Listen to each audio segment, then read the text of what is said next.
Welcome to Wiser Wealth Management Roundtable. We believe the best financial advice should always be conflict-free. I'm your host, Casey Smith, guiding you to financial freedom. Are my co-hosts, Brad Lyons and Matthews Barnett. Hey, guys. Hi, Casey. How's it going? You did 2 podcasts without me. Well, we muddled through. We made it through it. Well, this one's very interesting. We were preparing for a different topic, and it kind of took a different track. But today we're going to focus on hiring a financial advisor and what you look for. And the conversation got a little dark yesterday when we were talking about this, and it reminded me that in our industry, it's a very low barrier to entry. You just take one test and you can call yourself a financial advisor. And some people don't even take the test and manage to steal people's money. But, to do it legitimately, you just take a test and you can be a financial advisor. So there's a lot of us. There's a lot of us out there. And how do you figure out the good ones from the bad ones? The people that are just looking to live a certain lifestyle and sell expensive products, and the people that are generally trying to guide you to financial freedom, like we do here at Wiser Wealth. But then, this is where the conversation went dark. We got into Ponzi schemes. And it reminded me of a gentleman I met many years ago named Pat Huddleston. He's SEC enforcer. I still think he represents the SEC, but I've not talked to him in probably 10 plus years. But I remember his book, The Vigilant Investor. So I went and grabbed the copy because I remember this story, and I want to lead with this crazy story. So in the 1990s, you can go look at this. It's probably on Wikipedia, I would think.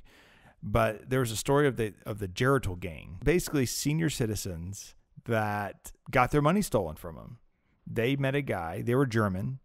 They had, homes in Naples, Florida. They come here and they meet with an advisor who's, has German ancestry as well. And they invest money with him. He's promising 18% rate of return, that's always a red flag when you promise rates of return, right? But he promises 18% rate of return, and then he says he lost all the money in the subprime crisis, which is very possible. But just having other things surrounding it, even the authorities afterwards were like, hey, something's not right here. Well, this advisor, Amburn, A-M-B-U-R-N, he was in Germany, and these groups of investors, I think there were 2 men and a couple, they go to his house and said, hey, where is our money? And he's like, well, the money's gone. The investment went to zero. We lost everything. So they had made a box because they figured he would say that. And they put him in this box. They beat him with their canes and their walkers, and they put him in this box, and they drive him hours down the road to one of their homes, stopping once for gas, where he tried to escape from the box in the trunk of the car, and they broke 2 of his ribs, beating him to get him back in there. So then he ends up in this basement of this house, chained to a metal cot. They burn him with cigarettes and tell him, hey, give us our money back. Finally, he says, okay, I'll wire you money from a Swiss bank account. So he convinces them to send a fax to Credit Suisse. Now, he has no account at Credit Suisse, but he's able to, on all the instructions, call police. And I guess these people didn't really notice it, or their written English was not real good. Police in German or policy in German is actually spelled P-O-L-I-C-E. So maybe that was the difference. But anyway, he has no account there. So Credit Suisse would receive a fax that at the bottom said, call police. So, they strip him down to his underwear, put him in a courtyard to give him some fresh air, I guess. He decides to climb the wall and try to escape. So he's running down the street, and they get in their cars, and they're chasing him. And they convinced, as they're yelling out of their cars, they convince bystanders, that he has robbed them. And so bystanders tackle him, and they put him back in the trunk of the car and drive him back to the house. where they were met with 40 German police, and then this whole thing comes to an end. So his captors, who wanted their money back, they end up in jail. And Amburn is put on trial. Don't know, at the time the book was written, it doesn't say he was guilty or not, which is very interesting. It's a famous story, but it gives us some insight into how angry people are when all their money's gone, right? Especially, this guy, it was millions of dollars put into this real estate venture, supposedly. So you shift that to maybe something even more modern time. So this is a press release from the SEC dated July 20th, 2020. So we're just approaching a year. This is a financial advisor in McLean, Virginia, that the SEC alleges he has taken money from his investors by forging documents. So he's able to pull money out of their accounts and millions of dollars out. Also through a 529 plan savings, he's able to redirect funds. He made $1.5 million in unauthorized transfers from accounts of an elderly advisory client. He did this, and he circled around all the safeguards by changing the address. So he had the address of the client changed to probably his address or some address somewhere else that he controlled. So when they got all the confirmations in the mail, they didn't know it because they didn't receive it. He's pled guilty to this, but the point is that this is it doesn't name the firm. It just says that is a office of a large financial institution. This was an advisor there that was working the system. How do you prevent this? I mean, this guy's totaling, I guess, about $2.5 million.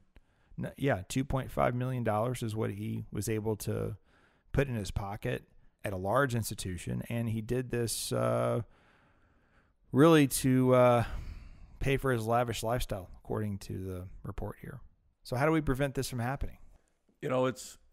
We see these things happen from time to time, and it's unfortunate for the industry, quite frankly, as well as it's unfortunate for the individuals who are affected. It happens over and over and over and over again, it seems. And I think the reason may be somewhat to the extent as an investor, a prospective investor, it's very difficult to ascertain the ability and the circumstance of the advisor.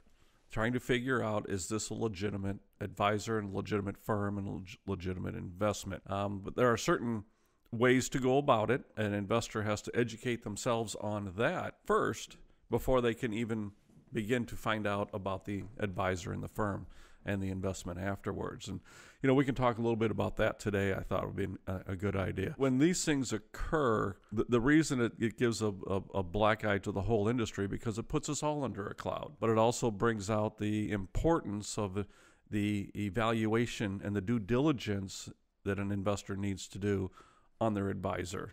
And that can actually be a good thing at the same time, because it puts a spotlight on those that are good. There's illegal things, which two different stories, right? But there's also legal ways to screw over a client. Very true. Absolutely. Annuity sales is my biggest thing.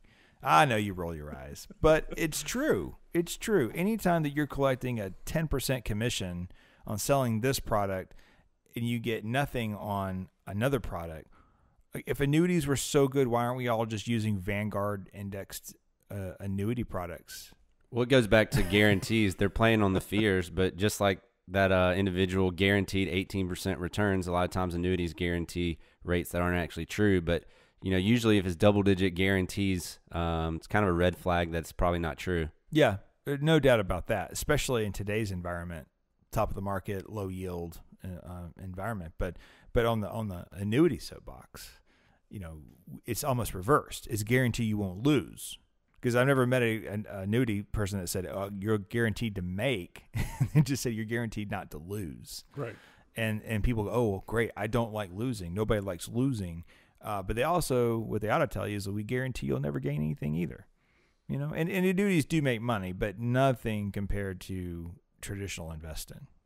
Well, they guaranteed not to lose. This is something we discussed in an earlier podcast last year, where we talked about investors the joy of a gain relative to the pain of a loss, and that the pain of a loss is twice as great as the joy of a gain. So when you talk about annuity salespeople preying on that fear, they know what they're doing because it's very real, and they know it, and they know exactly which buttons to push. Absolutely. And it's all legal. That's my point. Yes. Mm-hmm. Nothing illegal about it. Now, you could sell it to someone who it wasn't suitable for. You could also transfer an annuity to an annuity where the advisor gets to double dip, sort of, or just sell another annuity because they already got sold one. And you can't do things like that, not without good documentation that you weren't taking advantage of the person. But there are, man, if you want to go look, there are tons of client complaints. I look at it this way. You fly on an airline and you have a terrible experience and you complain about your friends. You might even put it on social media today and complain about it. But do you ever go to the FAA and file a formal complaint? Well, no. One is we don't know how to do it. It's not easy. And then the process of so long. It'd have to be a terrible experience to take the time to do that. I mean, like, you'd have to be horrible. Because ultimately you still get to your destination. Right. Made it safely. Sort of. Whereas with an annuity, like you say, they last forever. So that you may never arrive at your destination. That's the same process of filing a complaint against an advisor. Is my point. Yeah. Is that people are so upset. They don't just leave the firm. They leave the firm and they file complaints against the advisor. And it's annuity after an annuity in the complaint where the people weren't told. They weren't told what the fees were. They weren't told that their money was locked up for 14 years, right? They didn't know their beneficiary had to pay income tax on the money when they passed away. They're just complaint after complaint. But you sign so many documents when you buy an annuity that very rarely do I see retribution, Right. in the end. Which kind of brings us to this point of how does an investor do due diligence on their advisor and their firm? And that's one of the questions that ultimately comes out and should come out in a due diligence effort, is that how are they compensated, right? So there's a couple different sources that an investor can go to look at, a sampling of questions. The Department of Labor actually lists 10 questions on their website. Now, these are designed for a trustee to evaluate a pension investment consultant. But I took a look at those and then kind of reworded them and said, okay, those same 10 questions, those same 10 topics are relevant when you're talking to your individual financial advisor who may manage money for you. And another source was on NAPFA, which is the National Association of Professional Financial Advisors. They list 10 important questions to ask a financial advisor. And you'd be surprised how many of these 10 questions are almost exactly the same, only the semantics may change a little bit. And what they're trying to do is trying to help an investor, a prospective client, to evaluate the structure of the firm, the revenues received and earned by the firm, and the competency of the advisor and itself. So you take these three topics and creates like what I would call a three-legged stool, that creates a level platform of which you can place trust upon. On the structure of a firm, the questions are things like, do you have any relationships with other firms that you would utilize when making recommendations to me as a prospective client that you may earn revenues from? Okay. Are you independent?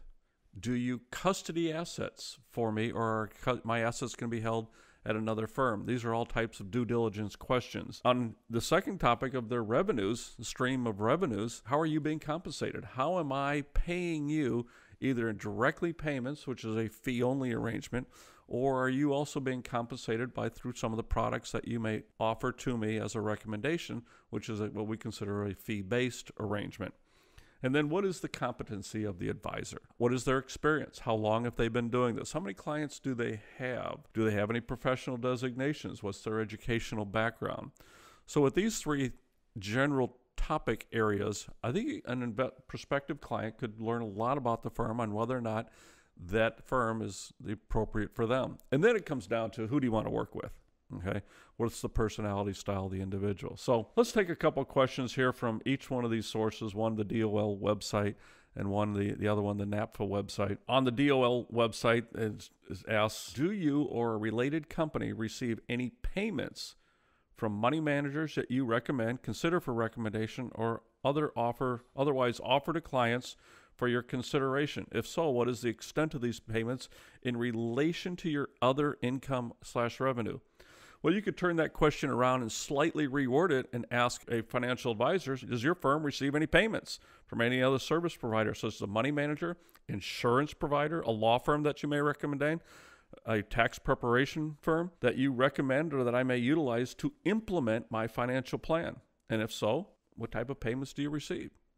Yeah.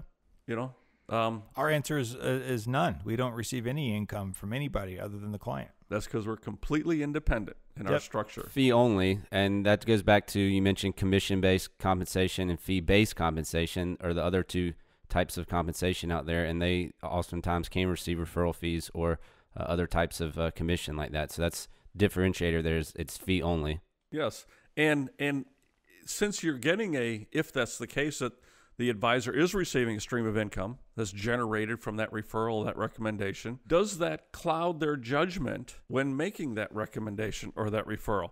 On a referral basis, maybe there's somebody else out there that is better suited to me, but was completely excluded from your consideration because they're not paying you a fee or a revenue stream on that. So it's something for the individual to consider when they're talking to a prospective financial advisor. And if that's the case, do any referral fees or commissions or other streams of revenue offset the payment that I would otherwise pay to you directly? And if so, how do you track that? And that's another question right on the DOL website. Or do payments that you receive from being a client, are those offset, in any other way that I would otherwise directly pay to you? So, that kind of levels the playing field in terms of the overall costs. It talks about the structure of the firm. It talks about, how much, revenue that you pay directly or indirectly. And then obviously, you want to find out if the advisor is going to be a fiduciary. So on the DOL website, it says, if you are hired, will you acknowledge in writing that you have fiduciary obligation as an investment advisor to the plan? Remember, we're talking about pension plans in this question, while providing consulting services that we are seeking. So you would kind of turn that around a little bit and say, if I hire you as my financial advisor, will you acknowledge in writing that you have a fiduciary obligation to act in my best interest while providing me with financial planning and investment management services? That seems really simple. Reasonable. Yeah. That seems reasonable. Are you a fiduciary to me? Which not all are fiduciaries. Being an RA, CFPs, and members of NAPFA, you sign a fiduciary oath. So we are fiduciaries, but the other difference would be suitability. So a lot of brokers and other agents, all they have to prove at the time of sale of insurance, annuity, or even some type of mutual fund is at the time of sale that it was somewhat suitable for the client. And then after that, they really don't have to talk to them again until they try to resell or just establish a relationship with them. On the other side, like we mentioned, a fiduciary, you're always doing what's in the best interest of the client and looking out for that client throughout the relationship. So that's the real differentiator there is kind of the suitability standard versus fiduciaries. You made an important point there, and I'm sure you touched on this in the podcast about the CFP certification. Just because you're a CFP doesn't make you a real fiduciary, though. You sign a fiduciary oath, but if you're working at a big box firm, that is not a fiduciary relationship. Just because the person at, I'll name it, Edward Jones, Wells Fargo, Merrill Lynch, just because you're a CFP there doesn't mean that you're also a fiduciary. You signed a fiduciary oath that you'd work in the best interest of the client while doing planning, but it doesn't mean that you're selling that product as a fiduciary. You're selling the product under the suitability rules. So that's the important distinguishing. That's why I get frustrated with the CFP board. Because in my opinion, the CFP board never should have allowed anyone at Edward Jones, Merrill Lynch, Wells Fargo to ever hold the CFP designation because they were not working under the fiduciary framework. However, if you take that approach, you wouldn't see the CFP advertised on TV. People wouldn't really know what the CFP designation was because there wouldn't be enough people to pay money to advertise it. So they do it in order to generate more revenue because it's a business too. But that's the frustrating part is in interviews, people will say, oh, well, I'm working with I think he's a fiduciary, he's a CFP, but he's working at a brokerage house.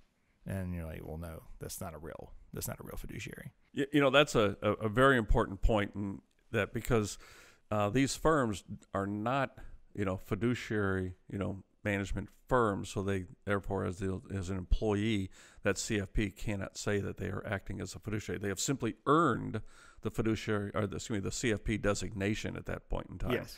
Right. And so that's an educational aspect. And that's why I go back to the concept of the three-legged stool. All three must be in place. The competency of the advisor, okay, and the structure of the firm must be equal. Yeah. Okay. So at a firm like ours, which is an independent, we're a registered investment advisor. Okay.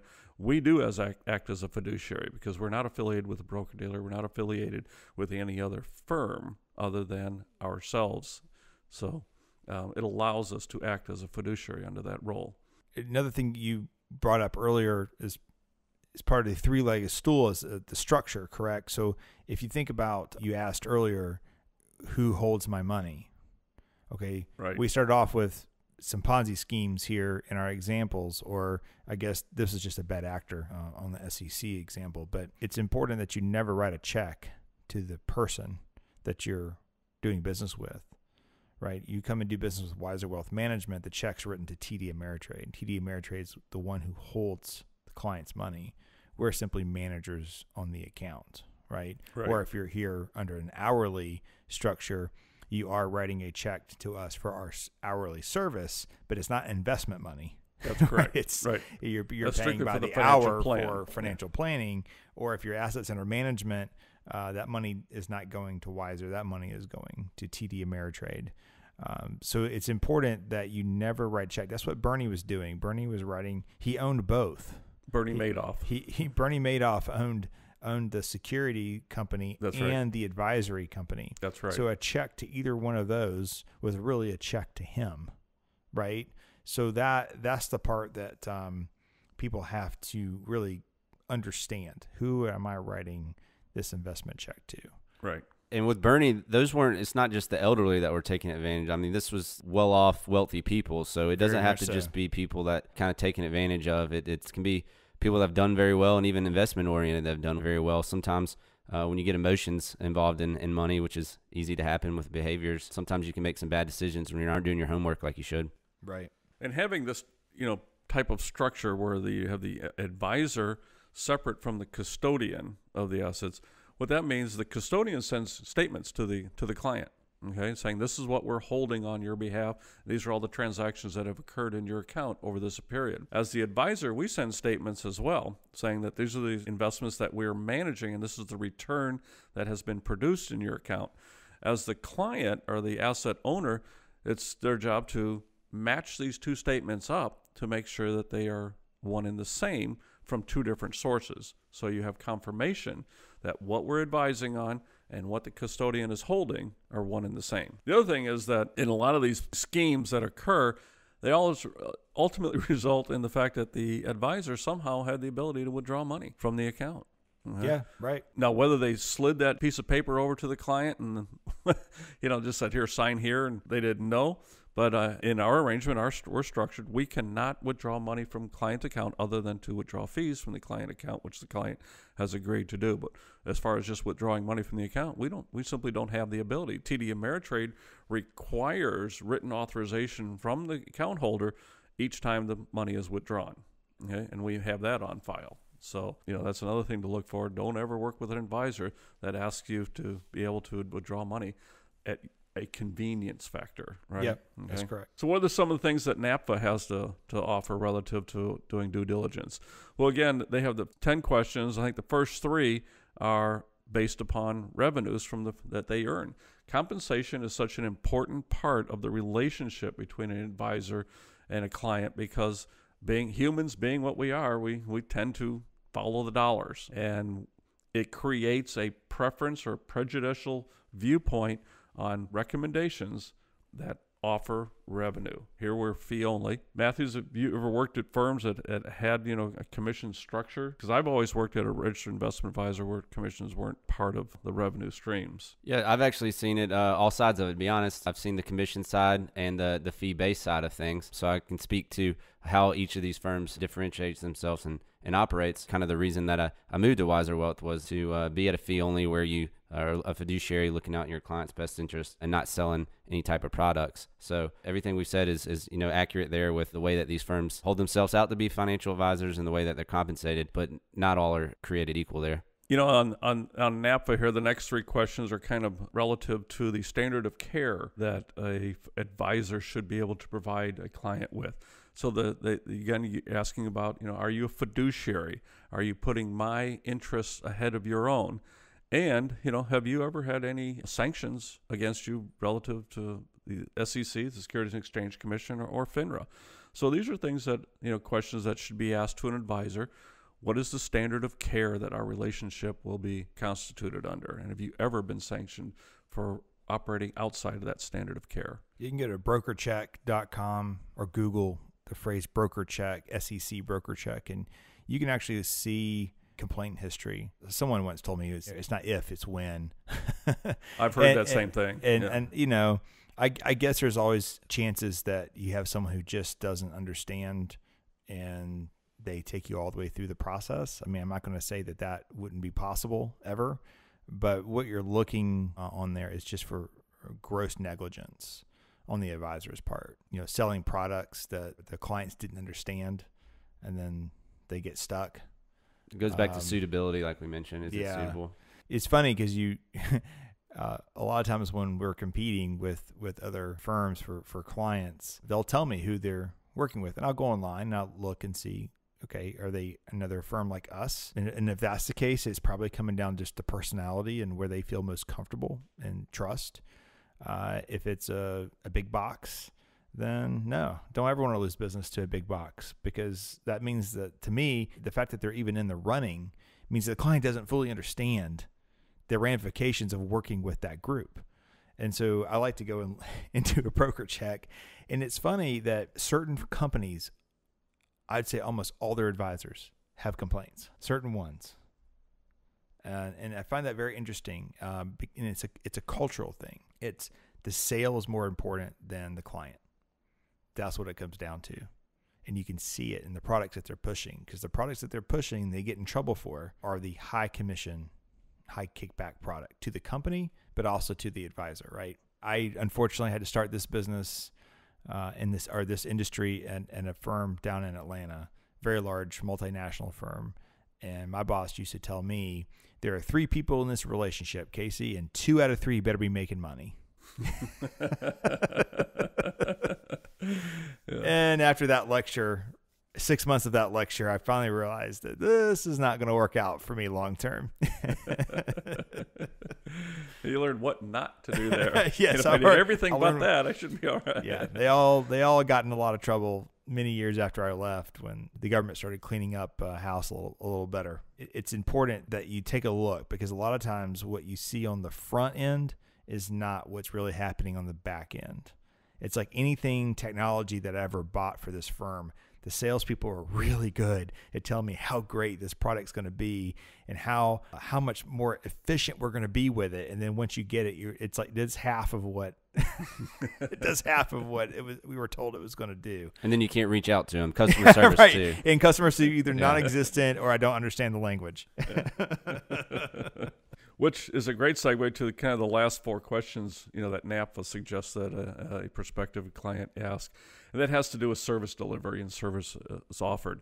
So it would behoove us to as a prospective client in this case, to ask, what sort of services can I expect from you? Are they financial planning services or investment management, or a combination of the two? And describe a typical client, Am I in your ballpark, if I can say that, of clients, or am I atypical and that you don't have a lot of experience with? So you want to find out what the experience is of the advisor, and how exactly will you as an advisor help me reach my goals, including how will you help me understand, quantify my goals? I think that's an interesting question. I'm going to leave the last one here for a minute. So would you like to comment on how we help clients reach goals? I just want to go back to your point there of the services provided. A lot of firms, actually most firms now, say that they provide some type of financial planning comprehensive services, kind of the buzzword in the industry now, just to show that they aren't strictly selling product. But that's not necessarily the case, that they are providing comprehensive financial planning. It could be that they put together a short 20-minute plan like you could see online, just for the fact of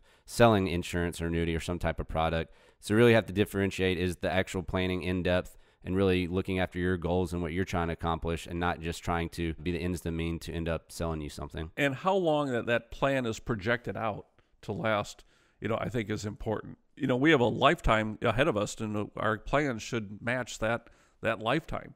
Even if it's a projection, it gives us an idea of what we're planning for. A question that doesn't show up on any of these suggestions is, and maybe it's too detailed, but will you do financial planning, but also how often will you update the plan? Because I feel like a lot of firms are doing, quote, financial planning, but they do it one time. And financial planning was never designed to do it one time. You should be doing it every 6 months to a year. In our case, we make it mandatory that we're going to open up this plan and revisit it once a year, right?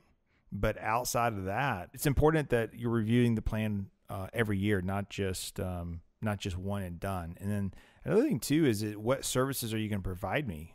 So many times people go, well, my job as an advisor is to make sure the plan works, and I'm not worried about anything else. And we had clients in here yesterday that were talking about the trouble of rehabbing a condo. Well, I'm going through my list of people going, okay, who do I know that can rehab a condo and do it on a high-end scale that I might be able to connect with them? Who do I know that can help them get a pool in a timely fashion? I mean, heck, I grew up here. I should know a lot of people in a lot of different areas of the community that I could pull together to help that person. So you have to figure out, what is it you want from the relationship? And we're full service. If you need us to contact a laundry service to come and do your laundry every week, by gosh, I've got 3 people here that are set and ready to go research this and help you with it. We're going to do whatever it takes to bring financial peace to a person, but also help them live their best life. And it's easy for us. We have a Rolodex of this stuff, right? Where I feel like other firms they're not going to have that personal touch, but some clients may not be looking for that. They may be looking for cheap and easy, or, cheap and walk in and get the very basics and move on, and not actually have a relationship. I find that the relationship allows us to give better advice, because when the client calls in and says, hey, I'm going to buy a Ferrari, I can go, I love Ferraris too. I like driving by and looking at them. I never would go in, but they're fun to look at for sure, and hear them start up and all that. But hey, our goal was really to fund this account by this amount by this time, so you can retire 10 years sooner. So are you going to be able to do the Ferrari and keep the funding goals? Oh, well, no, I know I'm going to, you're right. That's what I wanted to hear. And I feel like a jerk for saying that, because I just took away the candy, right? But at the same time, that's what they hired me for, was to make sure, or hired us for, is to make sure that the hand is not always in the candy jar, that it's also in the savings bucket, right?